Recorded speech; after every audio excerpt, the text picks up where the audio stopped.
এবার বিপিএল নিয়ে ঢাকা ক্যাপিটালসকে ঘিরে ফেসবুকে একটি দুর্দান্ত পোস্ট করেছেন মেগাস্টার শাকিব খান। এবার বিপিএলেও শাকিব খান ঢাকা ক্যাপিটালসের সাথে আছেন কিনা তা জানার জন্য ভক্তদের আগ্রহের কমতি ছিল না। তারই ধারাবাহিকতায় ঢাকা ক্যাপিটালস মাঠে নামার আগেই ঢাকা ক্যাপিটালসকে শুভেচ্ছা জানিয়ে একটি পোস্ট করলেন তিনি।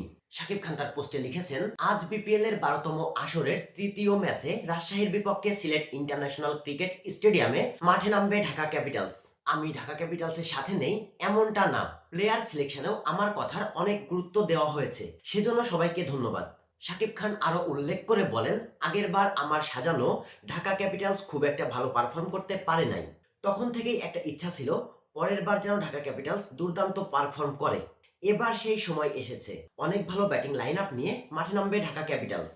আমার পক্ষ থেকে ঢাকা ক্যাপিটালসের জন্য অনেক অনেক শুভকামনা। তো শাকিব খান অফিসিয়ালি ঢাকা ক্যাপিটালসের সাথে থাকেন বা না থাকেন, তিনি কিন্তু ঢাকা ক্যাপিটালসকেই সাপোর্ট করছেন। আর তাই ঢাকা ক্যাপিটালসকে শুভেচ্ছা বার্তা জানাতেও মিস করলেন না তিনি। তো দর্শক, আপনার মতে এবার ঢাকা ক্যাপিটালসের স্কোয়াড কেমন হয়েছে বলে মনে হয়? আগের বারের ব্যর্থতার গ্লানি কি এইবার মুছতে পারবে, নাকি আগের বারের মতো এইবারও ব্যর্থ হবে ঢাকা ক্যাপিটালস? আপনার মতামত জানাবেন কমেন্ট বক্সে। ভিডিওটি ভালো লাগলে লাইক করবেন।